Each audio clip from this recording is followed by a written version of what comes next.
If you don't want to end up in a nursing home, you need to find a job. That's exactly what my son told me. He said it with such chilling nonchalance, without even blinking. I looked at him and smiled. But it wasn't a happy smile. It was the kind of smile you wear right before you die inside, or before you are reborn in absolute fury. I got up slowly, without a single word. I went to my small room, took my 22-inch blue suitcase, the same one I'd used when I first moved out of the house where I'd raised this man, and started packing the few things I had left. Clothes, a couple of books, an album of old photos, and a letter. 1 hour later, the silence was shattered by the deep roar of a powerful engine. A luxury car, black and gleaming, pulled up to the wrought iron gate. From the window, I watched Jasmine, my daughter-in-law, peek out, her brow furrowed. Marcus approached the gate and shouted, "What on earth is that car doing here?" I didn't answer. I just picked up my suitcase. I closed the door to the little nook I called home and walked out, head held high. But to understand how I arrived at that moment, you have to go back many years with me, to a time when I wasn't a burden, but a mother capable of anything for her son. Marcus was my only child. His father, David, passed away when Marcus was barely 3 years old. A traffic accident on a slick, wet highway. The police told me it was instant. I didn't feel like it was. It took me more than 10 years to learn how to breathe again without the pain cutting me in half. From that moment on, my entire life revolved around Marcus. I worked as a teacher at a public high school in the city, tutored students in the afternoons, and on weekends, I sold used books at the community flea market. I did everything to make sure he had what he needed, and he did. I sent him to good schools, I helped him with his homework, and I stayed up late sewing costumes for his school plays. I even sold my wedding ring to pay for his 12-week computer programming camp when he was 12 years old. I taught him to be responsible, respectful, and to always say thank you and please. I taught him to love books and to stand up for those who had no voice. I truly believed I was raising a noble man. I didn't know I was raising my own executioner. Marcus was a sweet child. When he was little, he used to write me letters on notebook paper. "Mom, when I grow up, I'm going to buy you a house with a garden. You'll have a porch swing and lots of cats." I used to cry reading them. I thought, all this effort is worth it. My son is going to be a good man, but time passes, and with it, promises fade. The first crack appeared when Marcus met Jasmine. She was 24, working at a bank, and ambitious, maybe too ambitious. He brought her home one Sunday to introduce her to me. I remember that day like it was yesterday. "Mom, this is Jasmine," he said with a proud smile. "My girlfriend." She looked me up and down. She was wearing massive dark sunglasses, as if she were walking a red carpet. "Hi," she said without smiling. "Pleased to meet you." Her handshake was as cold as her stare. That day, I knew something was about to change.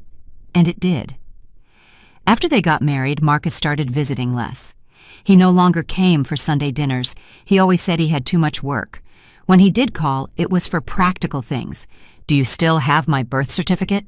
Or, "Where did you store my high school papers?" One day, I was offered early retirement. My health was fragile, and I felt it was time to rest. I told him the news with excitement. Marcus barely looked up from his phone. "Well, I mean, if you feel good about it." There was no congratulations or thank you for everything, just indifference. But the worst was yet to come. When Amara was born, I knew she would be my last refuge. My granddaughter was a ray of sunshine in so much shadow. At first, Jasmine didn't want me watching her. "I prefer someone young," she'd say. "Besides, Eleanor isn't used to modern babies." Modern babies, as if they were appliances. But eventually, they let me watch her some afternoons. Those were the best moments of my week. I told her stories, we played hide and seek, and I taught her how to write her name in cursive. "Grandma, why do you live in such a tiny room?" she asked me once. "Because it's just right, sweetheart. I don't want to bother anyone." "But you're not bothering anyone. I love being with you." That phrase etched itself into my soul. My relationship with Jasmine continued to deteriorate.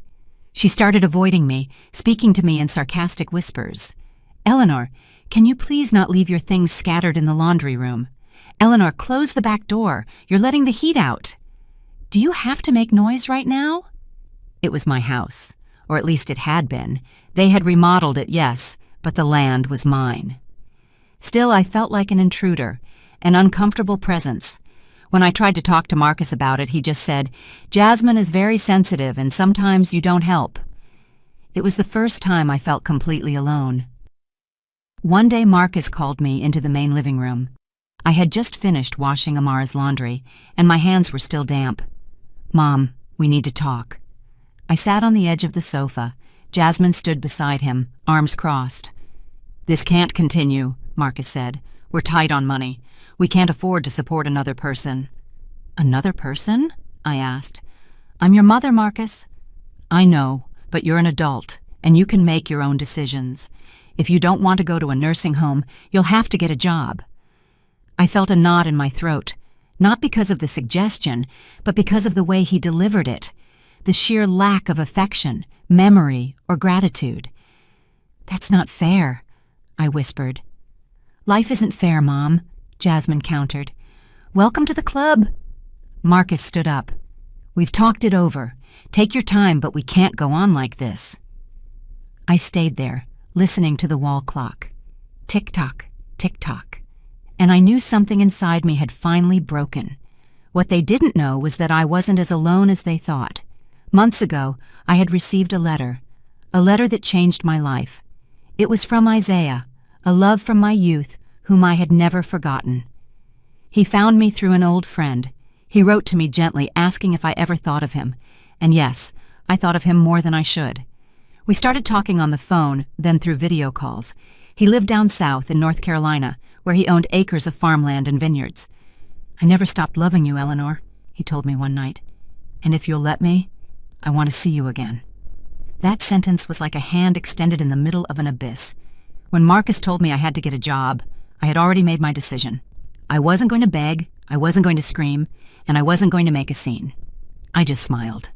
I went to my room, opened my suitcase, packed my things, and looked in the mirror. I had wrinkles, yes, and my hair was more salt than pepper. But I also had something I had lost years ago: courage. And then it happened. The roar of the car, the steps of Marcus and Jasmine approaching the window, the horn blast. Beep. A tense silence. A quick glance from Amara, who had run in from the kitchen. "Grandma, is that car here for you?" I knelt, hugged her tight, and whispered in her ear, "Never let them tell you what you're worth, not even your own blood." I stood up and walked toward the front door. I approached the gate without looking back. Marcus stood there with a frown. Jasmine had her arms crossed, her lips pursed as if she'd bitten a lemon. Amara watched me from the hallway with her big, honey-colored eyes. I didn't say a word. I didn't have to. They didn't deserve my words. I pushed open the iron gate and felt the cool wind hit my face. The car was there, a gleaming black Mercedes-Benz S-Class, polished like the night, its engine still running, as if it knew I wouldn't change my mind. The rear door opened, and there he was, Isaiah. "Good afternoon, Eleanor," he said, stepping out with elegant ease. "I've been waiting for you." I saw Jasmine scowl even deeper, as if she couldn't comprehend what was happening. Marcus took a step forward. "Who is this guy?" he asked, raising his voice. Isaiah offered me his hand. I took it. "Isaiah Reynolds," he replied, without looking at my son. "I'm a friend of your mother's, and I'm here to pick her up. She has nothing left to do here." The word mother seemed to hit Marcus like a slap. He blinked, trying to process what he was seeing, and then he spoke to me. "What are you doing? You're leaving with a stranger? Just like that?" I looked at him, and for the first time, I spoke. "I'm not leaving with a stranger. I'm leaving with someone who sees me, who listens to me, who values me, something you stopped doing a long time ago." Jasmine let out a sarcastic laugh. "My goodness, this is like a soap opera, running off with some rich old man now. Seriously?" Isaiah smiled politely, but his eyes held an icy firmness. "Ma'am, you started the soap opera when you decided to treat this woman like she was trash. Today is just the end of the first act. Get ready for what's coming next." He helped me into the car. I closed the door, and from the window I saw Amara running toward the gate. "Grandma, wait!" Isaiah stopped the car before pulling away. I rolled down the window. Amara reached into her pocket and handed me a folded piece of paper. "It's a drawing for you." I took the paper, hugged her, and whispered, "Never change, my love. You're the one with the good heart." The car pulled away, and I didn't look back. The first few miles were silent. I watched the streets that had seen me haul grocery bags, enter through the back door as if I were staff, and swallow insults for not bringing in income. Every tree, every post was a witness to my silence, and now they would also be witnesses to my departure. Isaiah drove smoothly, as if he had all the time in the world. "Are you all right?" he asked without taking his eyes off the road. I nodded, though I didn't know if it was true. "I don't know if I'm all right, but I'm awake, and that's a miracle." He smiled. He took my hand gently. "Do you want to go straight home, or do you want to stop somewhere first?" "Do you have time?" "I have a lifetime." I laughed.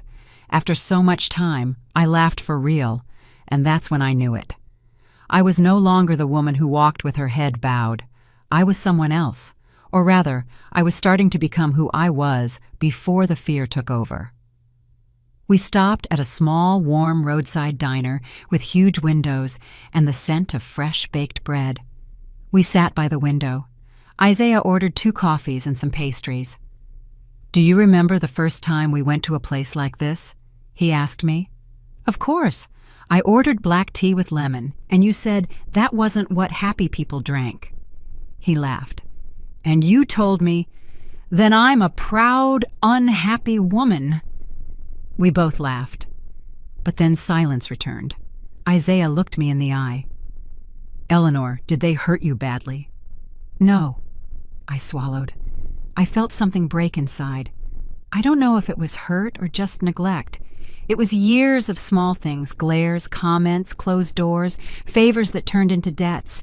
I was slowly fading away, Isaiah, like a candle that burns down without anyone noticing. "I noticed," he said, and in that moment, I burst into tears. I cried for everything I had silenced, for every Sunday I ate alone, for every time I pretended not to hear Jasmine call me a nuisance, for every hug Amara wanted to give me that her mother blocked, for every promise Marcus forgot. Isaiah didn't say anything. He just held my hand. And right there, I understood that sometimes silence doesn't hurt. Sometimes it heals. Hours later, we arrived at his house. And when I say house, I don't mean an ostentatious marble mansion. It was a spacious, rustic farmhouse, surrounded by vineyards that shone under the setting sun. It had a porch with swing seats, huge windows, and a library that looked like something out of a dream. "This is your room," he said, opening a door. It was warm, with white sheets and a hand-woven rug. On the bedside table was a bouquet of lilacs. "Lilacs?" I asked. "Your favorite," Isaiah replied. I didn't know what to say. I just touched the petals. "You deserve this, Eleanor. You deserve everything they denied you." That night we ate dinner together, hot soup, homemade bread, and a red wine Isaiah had produced in his own winery. We talked about books, old movies, and our youth. At one point, he looked at me seriously. "You know what hurt me the most? That you never looked me up. 40 years went by, and I never heard from you." I was afraid, I admitted. And then life just happened. I focused so much on others that I forgot myself. He nodded. "But now you're here, and I promise you, as long as I have breath in my body, no one will ever make you feel invisible again." The following days were a balm. For the first time in decades, no one was yelling at me. No one was correcting how I hung the laundry, or for leaving a light on, or for reading late. I was free. And in that freedom, I started to remember who I was. I started writing small stories, poems, and random thoughts again. Isaiah encouraged me, read my work, and asked me questions. Sometimes he woke me up with coffee in bed, other times with wild flowers. But like everything in life, the past doesn't always stay behind. One afternoon, as I was reading on the porch, my cell phone vibrated. It was an unknown number. "Hello?" Silence. Then a voice I recognized instantly. "Mom, it's Marcus." I froze. "What do you want?" "Can we please talk? I don't know if I have anything to say to you. Please, it's important." I sighed. Something in his tone unsettled me. It wasn't arrogant. It sounded vulnerable. "Tell me." Jazz left me. She said she couldn't handle this mess, said I wasn't man enough, and she took off. She left me with the house. And Amara. I had to sit down. The world seemed to be spinning backward. And what does that have to do with me? I don't know what to do. Amara cries all day. She asks about you. I can't handle all of this. I feel lost. There was a long pause. I could hear him breathing. "I need you, Mom." I remained silent. I had waited years for that phrase. But now it didn't hurt. It was just a rusty chain trying to latch onto me again. And then I said, "I needed you too, Marcus, for years. And you weren't there." "I know. I messed up. I was an idiot." "Don't tell me. Show me.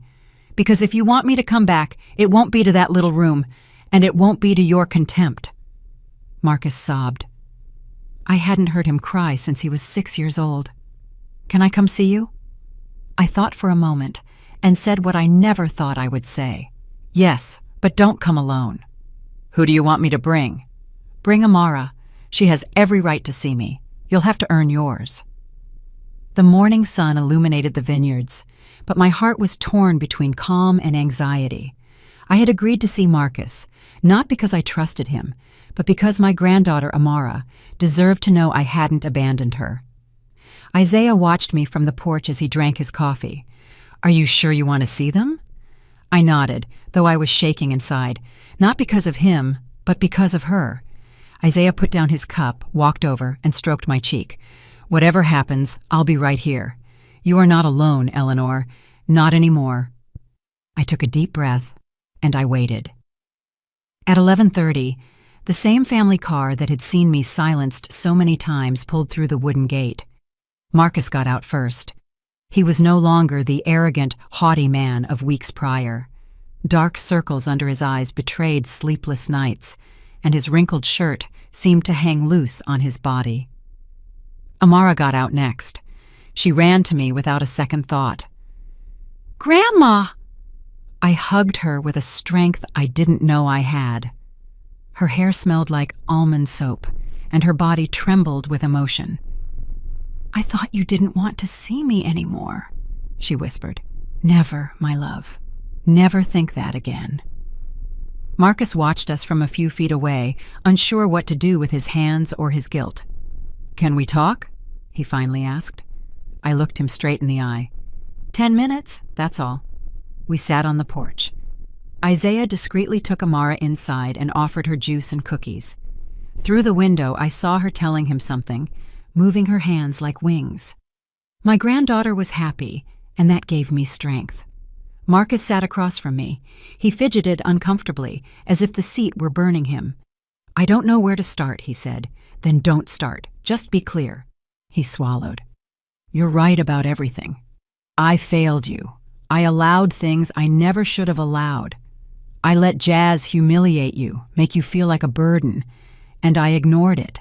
I focused on my job, my daughter, and I pushed you aside. No, you shoved me aside. There's a difference." He lowered his gaze.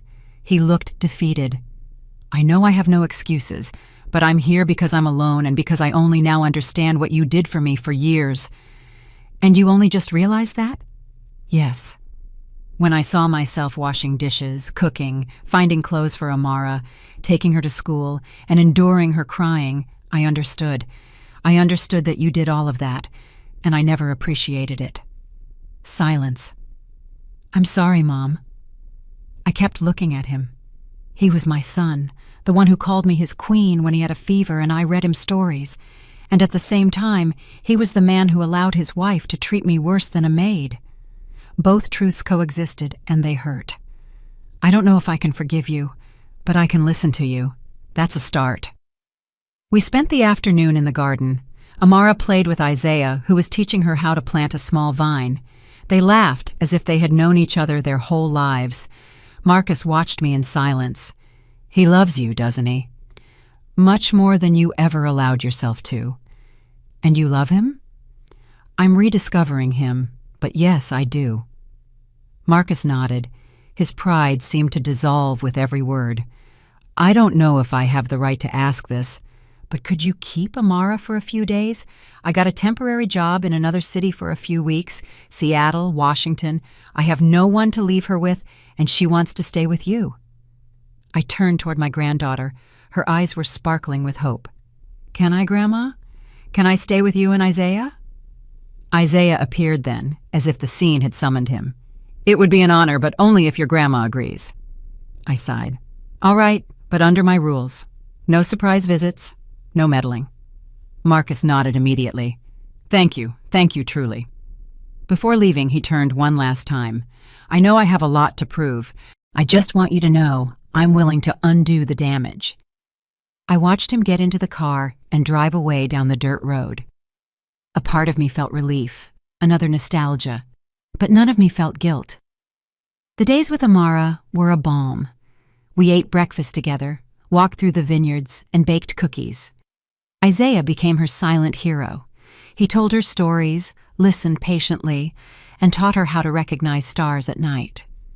One afternoon, as Amara was drawing on the porch, Isaiah hugged me from behind.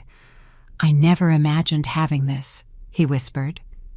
Having what? Peace, family, real life. I turned to look at him.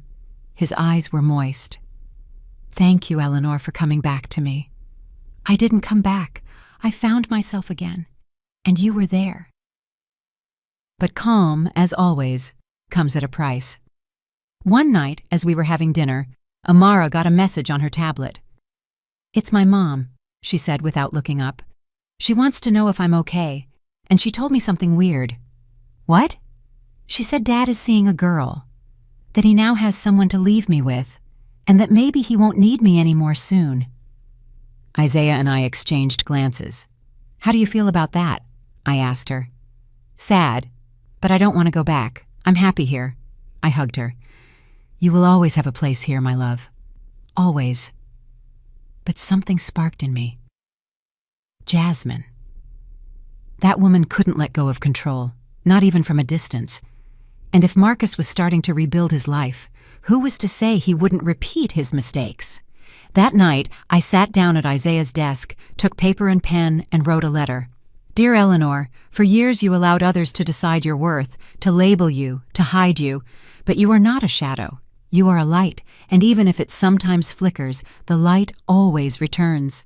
Never forget who you are. You are starting a new life, and this time, you are not alone. I folded the paper and put it in a small box next to a photo of Amara and me. That would be my reminder, my anchor. 2 days later, Marcus returned. He was smiling and holding a bouquet of flowers, but something in his eyes alerted me. I have news, he said. Good news. I was offered a permanent, well-paying, stable position, but it requires me to move to Denver, Colorado. He looked down. He hesitated. She can come with me, or if you want, you could come too. The proposal hit me like a slap. Are you asking me to leave my life, my home, to come live under your wing again? Not under my wing, as a family, together. You can help me with Amara. You can have your own space. It wouldn't be like before. I looked at him for a long time, and then I knew he hadn't completely changed. He still thought I existed to serve, to fill voids, to put out fires he couldn't handle. I stood up. Thank you for the offer, but no. And Amara? She can decide, but I won't dim my light again. That night, as I prepared dinner for Amara, I sat next to her. Your dad wants to move and take you with him. And you? I'm staying because this is my life now, but you get to decide. Amara cried. She hugged me tightly. I want to stay with you. Are you sure? Yes. I feel loved here. Over there, I feel forgotten. Isaiah appeared at that moment, bringing freshly baked bread. Is there room for one more? Amara smiled, and for the first time, I knew we were okay, that we had broken the cycle. The morning began with the chirping of birds and the scent of coffee that Isaiah was brewing. Amara was still asleep in the room we had decorated together, full of soft colors and storybooks. It felt like a dream to have built this refuge, this home where love wasn't a debt, but a choice. But dreams, I knew well, could be fragile. Isaiah approached me with 2 cups in his hand and an expression that made me frown. "This came for you," he said, handing me a beige envelope with no return address. I took it cautiously. It wasn't unusual for a neighboring winery to send invitations to events, but when I opened it, I realized it wasn't that. It was a formal letter, cold and precise. This serves to inform you that Ms. Jasmine Holloway has initiated legal action for full custody of the minor child, Amara Hayes, alleging improper retention, emotional manipulation, and an unfit environment for child development. I felt the ground open beneath my feet. "What is this?" Isaiah asked, worried by my paleness. "Jasmine is accusing me of kidnapping my granddaughter." Isaiah read the letter, his jaw tightening. "It's a dirty play, but I'm not surprised. I knew something like this might happen." "What do I do now?" I asked, feeling vulnerable for the first time in weeks. "We call someone. I know a guy, a retired lawyer, but a very good one, Victor Sterling. I'm going to tell him everything." That same afternoon, Victor came to the farm. A man in his late 60s with a calm voice, firm hands, and a sharp gaze. He listened to my story without interrupting, taking notes, observing, and analyzing every detail. "They have a child in common, but the mother is using the system to manipulate the situation," he concluded. "This won't be easy, but we have a case." "Can she take Amara away from me?" I asked, my voice cracking. Victor took a deep breath. "Only if Amara wants to go with her, or if she can prove you're unfit.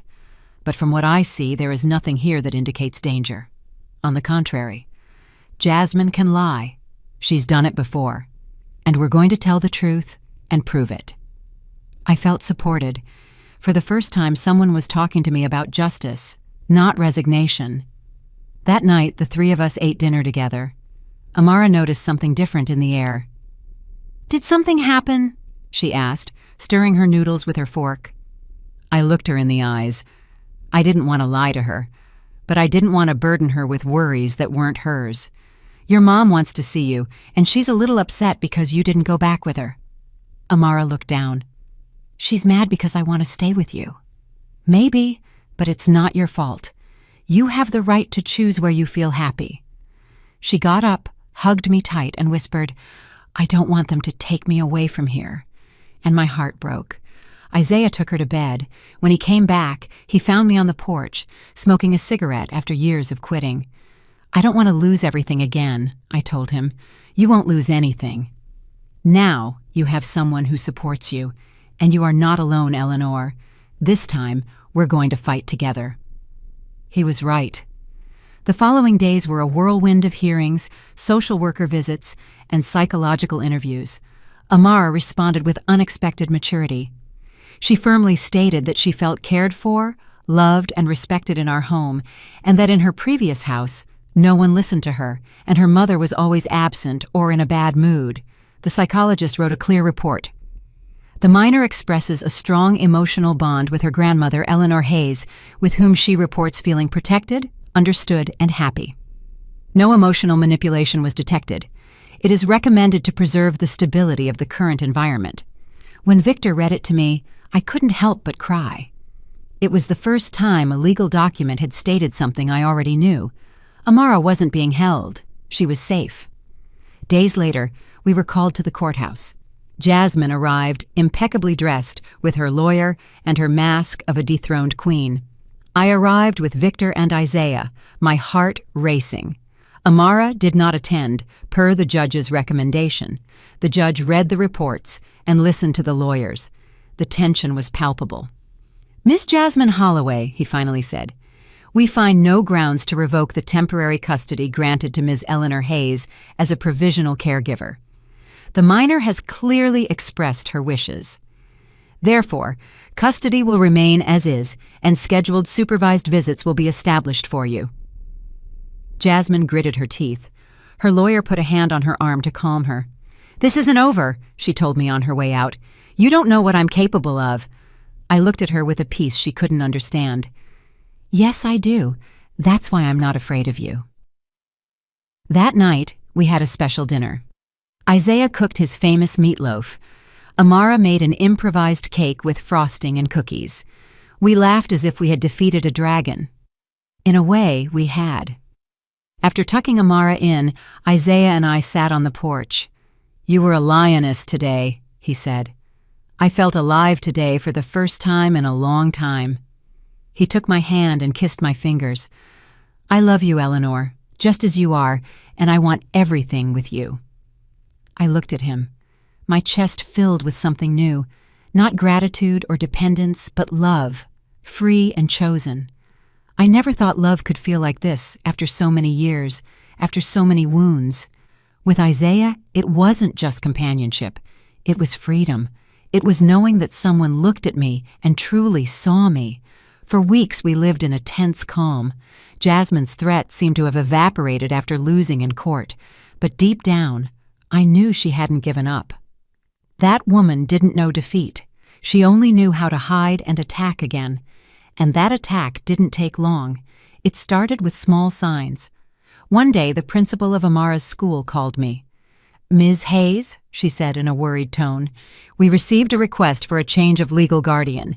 It says you are no longer authorized to pick up Amara." The request came signed by Jasmine Holloway, but it has no judicial backing. Of course, we won't allow it, but I'm notifying you because this is serious. I hung up, my hands shaking. I sat on the edge of the bed with a sense of absolute vulnerability. Isaiah, seeing me, knelt in front of me. "Her again." I nodded. "She's trying to slowly remove me from Amara's life, from the background. She won't succeed, but we'll have to be alert." That night, I spoke with Victor. He confirmed my suspicions. Jasmine was appealing the ruling, but not just that. She had made false claims of psychological abuse and social isolation. The most serious part, she had hired a private investigator to follow me. There were photos, videos, even screenshots of my social media. "This is no longer just a legal issue," Victor said. "It's a personal attack. She wants to destroy you." "And can I do something?" "Yes, we can counterattack, but we have to go all in." I sighed. I looked out the window. Amara was playing with Isaiah in the garden, blowing bubbles. Her laughter was so pure that it hurt to imagine it being extinguished by her mother's shadow. "Then we'll fight," I said. "For her and for me." Victor nodded. "And this time, we're going to expose her." The following days were a whirlwind. We gathered evidence of everything. Calls, audio recordings, messages. Jasmine had threatened to kick me out if necessary. She had yelled at Amara on the phone, calling her ungrateful. She had even lied about her job, declaring false income to avoid sharing maintenance costs. Victor prepared a complaint for defamation, judicial harassment, and emotional distress. But just when we felt we were in control, something happened that chilled me to the bone. One evening, Amara didn't come home from school. Her teacher confirmed her mother had picked her up because it was her visitation day, but that visit was not authorized. I panicked. I called the school, Victor, Isaiah. No one knew anything. I dialed Jasmine's number, switched off. It was 3 hours of hell until I received a message. "Amara is fine. She just needed to be with her mother. I'll let you know when I bring her back." It didn't say where they were or when she would return. Just that. Isaiah held me tight while I trembled like a leaf. We called the police and filed a report. I didn't sleep that night. I just cried. I felt my soul being torn from my body. The next morning, Jasmine showed up at the farm, Amara by the hand. The child's eyes were swollen from crying. "Here she is," Jasmine said with cynicism. "She's fine. She just needed to be with me. You're not her mother, Eleanor. You can't forbid me from seeing her. You didn't have permission. That was kidnapping. Oh, please, dramatic as always. Look at her. She's alive. No. Amara pulled her hand away and ran to me. Grandma. I hugged her with a force I'd never felt before. We're going all the way with this, I told Jasmine, my voice trembling but firm. Do it. We'll see who's left standing at the end. And she left. Victor activated the entire legal system. He requested a temporary restraining order. The judge agreed. Jasmine couldn't come within 1,000 feet of the property without a court order, but that only infuriated her more. A week later, someone broke Isaiah's car windows. Days later, we found animal droppings at the farm entrance. One morning, we heard a loud crash. Someone had thrown rocks at the roof. Amara woke up screaming. Isaiah went out with a baseball bat. He found no one. We reported everything, but the authorities said the usual. Without proof, there's not much we can do. I wasn't sleeping anymore. I lived in a state of constant alert. Isaiah proposed something radical. Eleanor, let's move. I have a small house in upstate New York, further away. We could start over there without the weight of this craziness. Abandoning this isn't giving up. It's protecting you. And protecting Amara. I thought about it for days, but every corner of that farm had a history. Every tree, every stone was part of my identity. I couldn't let Jasmine steal that from me, too. No, if I leave, she wins, and I won't allow it. Isaiah nodded. He didn't pressure me, but I understood that the exhaustion was catching up to him, too. One afternoon, while shopping in town, a woman approached me in the supermarket line. You're Amara's grandmother, right? Yes. I heard your daughter-in-law reported you for abuse. They say the child isn't going to school. Is it true? I felt a pit in my stomach. That's a lie. Well, you know how people are. Some folks shouldn't be raising children. I left without buying anything. The smear campaign had begun. Neighbors looked at me with distrust. Some withdrew their invitations. Others stopped greeting me. They were isolating me, and that hurt more than Jasmine's insults. One night, after tucking Amara in, I went out to the garden. I looked up at the sky, searching for answers. Why is this happening to me? I murmured into the air. I just wanted to take care of my granddaughter, to love without fear. Is that too much to ask? Isaiah came out and hugged me from behind. You're not alone, even if the world shouts otherwise. I'm with you. And if she doesn't stop, if she keeps going until she breaks us, then we will resist until our last breath. A few days later, we received the final summons. Jasmine had secured an extraordinary hearing. She was going to present new evidence to request exclusive and definitive custody. It was her last punch. The trial would be in a week, and I had to prepare myself. Victor gave me a piece of advice. Don't just tell your version. Show your life. Show who you are. Let the judge see that you're not a threat. You're a source of support. That night, I wrote a letter.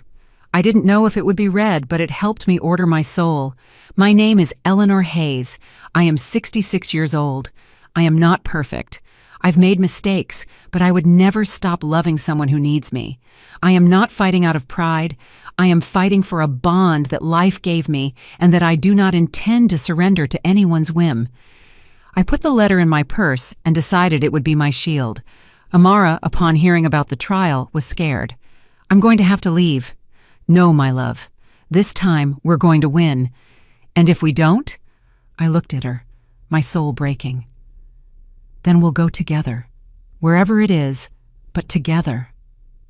She smiled. She hugged me. You're my home, Grandma. And that sentence was worth more than 1,000 court orders. The day of the trial arrived with an impossible mix of emotions: fear, hope, rage, and something deeper that I didn't know if it was courage or simply exhaustion. I dressed soberly, carefully combed my hair, and before leaving, I hugged Amara tightly. I love you, Grandma, she said, looking at me with those big eyes. I love you more, my queen. No matter what happens, nothing is going to separate us. You know that, right? She nodded with silent tears. Isaiah led me by the hand to the car. Victor was waiting for us at the courthouse door. "Today, we won't just be defending you," he said. "We're going to show who Jasmine really is." We entered the courtroom. There she was, impeccable, in a tight black dress, hair pulled back, perfect makeup, a mask. She looked at us as if we were insects. I took a deep breath. I wouldn't break. The judge, an older man with a severe expression, started the hearing. "We are here to resolve the appeal presented by Ms. Jasmine Holloway, who requests exclusive custody of her daughter Amara and the revocation of the provisional custody granted to Ms. Eleanor Hayes."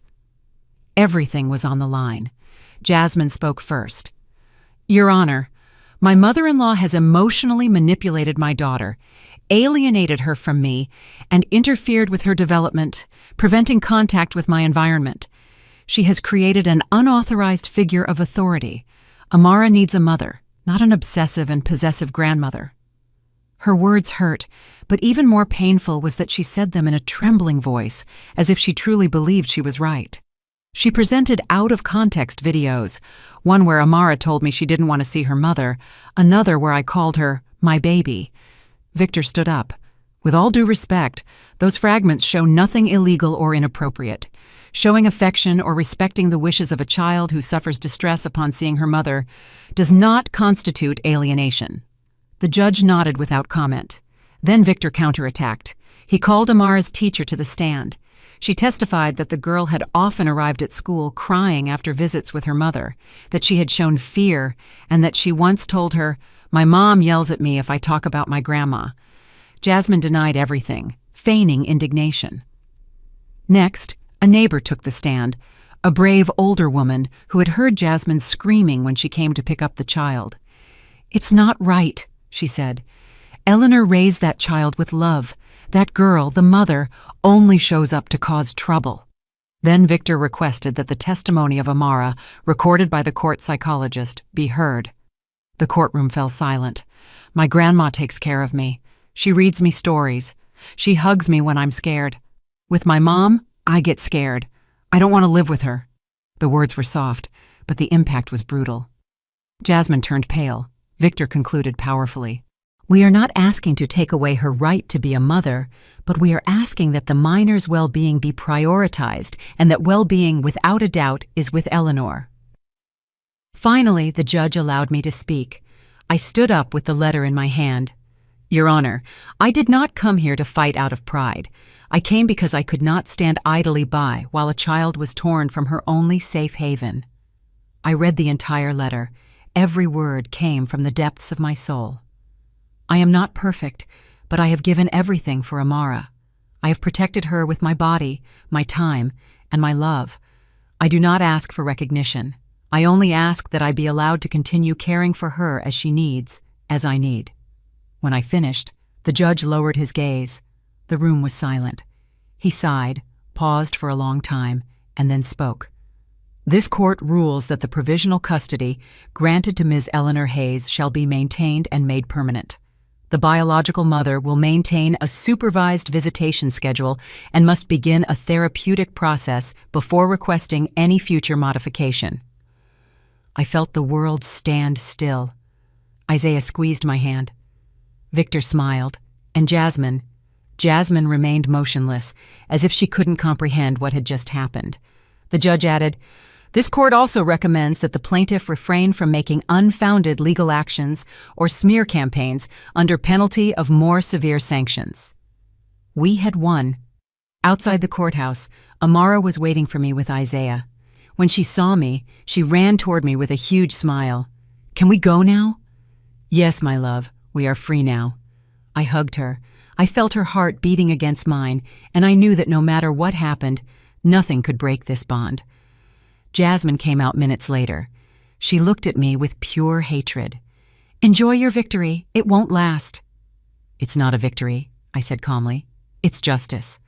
This isn't over, you ridiculous old woman." "It already is, even if you won't accept it." She turned and walked away with furious steps.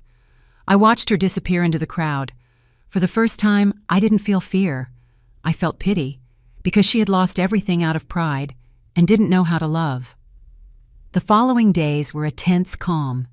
I kept looking over my shoulder, but Isaiah convinced me to install cameras on the farm. We also hired an extra lawyer for any eventuality. Little by little, the community started to warm up again. Some apologized, others just stayed silent, ashamed. But I didn't hold a grudge. I just wanted to move forward.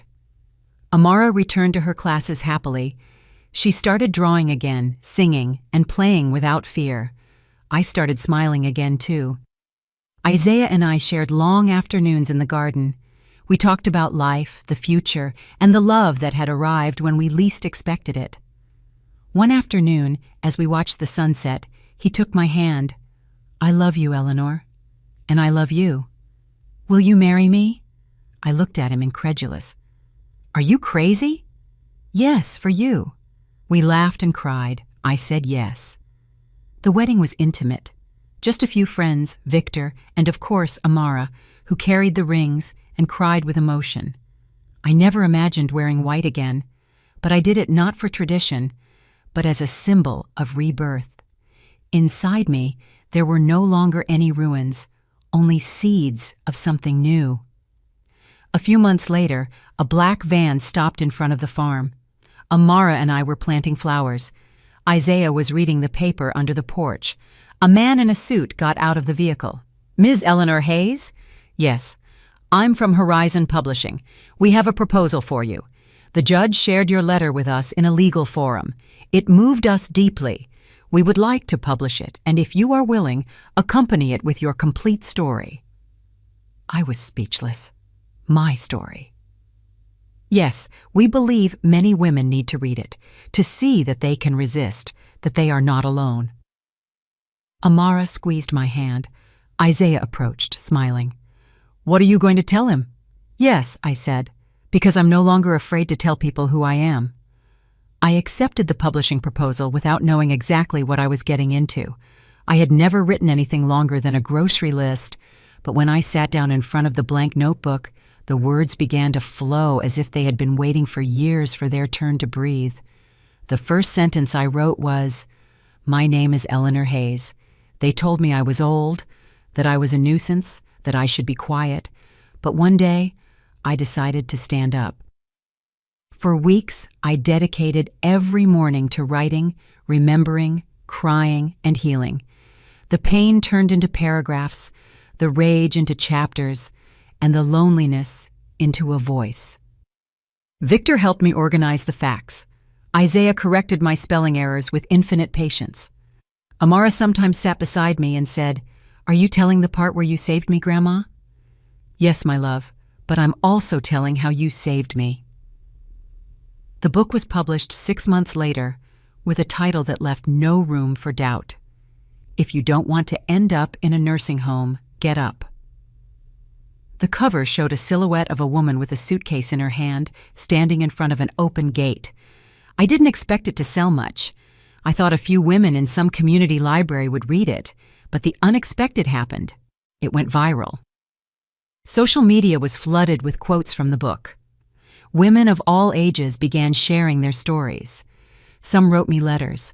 Others sent me audio messages in tears. One even drove from another state just to give me a hug. "Your story made me go back home," she told me. "It made me apologize to my mother. It made me understand everything I didn't want to see." I couldn't believe it. One day, a television host called me to invite me to an interview show. "We want you to come and tell your story live. It's inspiring. You're changing lives." I hesitated. I didn't like exposure, but Victor insisted. "You have to go, Eleanor. Not for yourself, but for all those who are still silent." I went, entering the studio trembling. The lights, the cameras, the microphones, everything seemed overwhelming. But when the host greeted me warmly, something in me calmed down. "Eleanor," she said, "thousands of women are watching this. What would you tell those who are living what you went through?" I thought for a few seconds and then replied, "Don't believe that you are alone. Don't listen to anyone who tells you it's too late, that you're worthless, because there is always a day to start over. Even if you are 60, 70, or 80 years old, it is never too late to stand up." The applause was immediate, and it wasn't for me. it was for all of them. After the program, life changed. I was invited to give talks at community centers, interviewed on radio shows, and even a university asked me to speak at a conference on senior citizens' rights. But I was still the same woman. I still got up early to make breakfast for Amara. I still cleaned my garden, watered the plants, and still sat with Isaiah to watch the sunset. One day, as we were having coffee on the porch, he looked at me and said, "Do you realize what you've done? You turned humiliation into dignity and sadness into strength. Not everyone can do that, Eleanor." "I only did what any mother or grandmother would do," I replied. "Defend those they love." "Yes, but you also defended yourself. And that is the hardest part." Jasmine kept her distance. She carried out the supervised visits with coolness and detachment. Little by little, Amara started talking to her without fear. I never spoke ill of her mother. Never, because I understood a profound truth. You don't win by hating. You win by loving with greater strength. One day, Amara asked me, "Did you forgive her, Grandma?" I was silent for a moment. "I don't know if I forgave her, but I no longer hate her." "That's enough, isn't it?" "It's more than enough." Years later, the book was adapted into a play. I was invited to the premiere. The curtain opened, and I saw an actress with white hair playing me with the same suitcase in her hand, with the same tremor in her voice. Hearing my own words in another body made me cry. Isaiah squeezed my hand. Amara, now a teenager, hugged me. "That's you, Grandma, the bravest of all." The play ended with the actress opening the gate and getting into an imaginary car. The audience gave a standing ovation. It was then that I understood. My story was no longer just mine. The last recognition came when I was awarded a Citizen's Medal of Merit. In the speech, the mayor said, "Today, we honor a woman who taught us that old age is not synonymous with uselessness, that motherhood has no age limit, and that love is stronger than any court ruling." I approached the microphone. I no longer trembled. "Thank you for this recognition, but I want to say something more. When my son told me, if you don't want to end up in a nursing home, you need to find a job, he didn't know he was giving me an opportunity, because sometimes what looks like the end is only the beginning." People applauded, but I looked up and thought of David, and how I wished he could see me now, free, alive, reborn. Today, looking back, I don't see a tragedy. I see a story of transformation. Amara grew up surrounded by love. She chose to study psychology. She says she wants to help other children like her. Isaiah and I continue walking together, growing old hand in hand, laughing at our wrinkles and our clumsiness. My house filled with books, flowers, and visitors. Many women come to tell me their stories. Some bring me homemade pies. Others just need to talk. I always listen. And every time they ask me how it all began, I tell them the same thing. It started with a phrase, a humiliation, but also with a smile, a suitcase, and a car that arrived just in time, because it wasn't the luxury, it wasn't the new husband, and it wasn't the book. It was choosing not to fade, not to surrender, not to believe what others say you are. Because the fire we have inside is not extinguished by contempt, it is ignited by determination. And if someone ever tells you that you are old, that you are useless, that you are in the way, remember this: you are not what others say. You are what you decide to be. And if they tell you, if you don't want to end up in a nursing home, you need to find a job, smile, stand up, open the gate. Because maybe your new life is waiting for you right there. They say that when one door closes, another one opens. But what no one tells you is that sometimes you have to have the courage to cross it alone, with your back straight, with your suitcase shaking in your hand, with your soul in pieces, but willing to put yourself back together. I crossed that door, and on the other side, there were no easy promises, no immediate comfort. What I found was uncertainty, silence, and a freedom that scared me. Because yes, freedom is frightening when you're not used to choosing for yourself, but I chose at every step, with every tear, with every written word. I chose to rebuild myself. I chose to listen to my voice, the one I had silenced for decades. Today, I live in a modest but warm house with windows that let the light in as it never did before. Amara is no longer a child. She is a brilliant, sensitive young woman with that mix of tenderness and strength that only well-healed scars can leave behind. Isaiah grows old with me. His presence is a refuge, not a life raft. I don't need him to save me. I only need him to accompany me, and he does so every day with a quiet smile and a silence that says more than 1,000 speeches. Our routine is simple. We eat breakfast looking out at the garden. Amara sometimes joins us with her cup of tea, and we talk about simple things, books, flowers, dreams. But sometimes the conversation turns deeper. "Grandma," she said to me one morning, "do you regret everything that happened?" I thought about answering yes, that I wished I had never suffered, that I wished my son hadn't betrayed me, that I wished David were still alive. But lying to her would be robbing her of the truth. No, my love, I don't regret it, because if all of that hadn't happened, I wouldn't be who I am today, and you perhaps wouldn't be here with me. She smiled. She hugged me without saying more, because she understood. Over the years, I learned that life is not a straight line. It's a spiral. Sometimes you go up, sometimes you go down, and sometimes you feel like you're in the same place. But you are not the same person.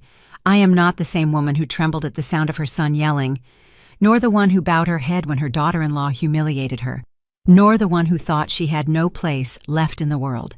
Now I am the woman who writes, who hugs, who listens, who guides. I am the grandmother who receives letters from other grandmothers, mothers, and daughters, women who tell me, "Thank you for telling your story. You gave me courage." And I answer them, "The courage was already inside you. All it took was for someone to remind you." Sometimes older women are invisible to the world, as if we have nothing left to say, to contribute, or to live. But that is a lie. We are living libraries. We are roots. We are history and future. They made us believe that after a certain age, all that remains is waiting. But I say the opposite. After a certain age is when everything becomes clearest, when you no longer need to prove anything, when the only thing that matters is living truthfully. Once, at a talk I gave at a university, a student asked me, "What is dignity to you?" I smiled at her and replied, "It's being able to look at yourself in the mirror without lowering your gaze. It's not needing anyone's approval to know your worth. It's choosing yourself every day, even if no one else does." She remained silent, nodded, and I knew she had understood. If I had to leave one message for every woman who hears my story, it would be this. Don't wait for someone else to rescue you. Don't wait for them to value you before you value yourself. Don't wait for them to applaud you before you stand up.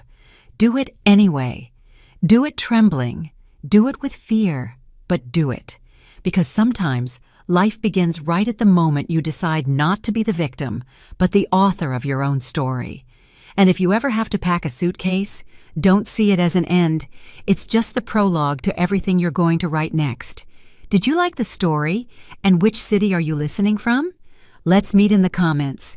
If you like the story, you can support me by sending a super thanks so I can keep bringing more stories like this. Thank you so much for your sweet support. I'm looking forward to your comments on the story. On the screen, you can see 2 new life stories that I highly recommend.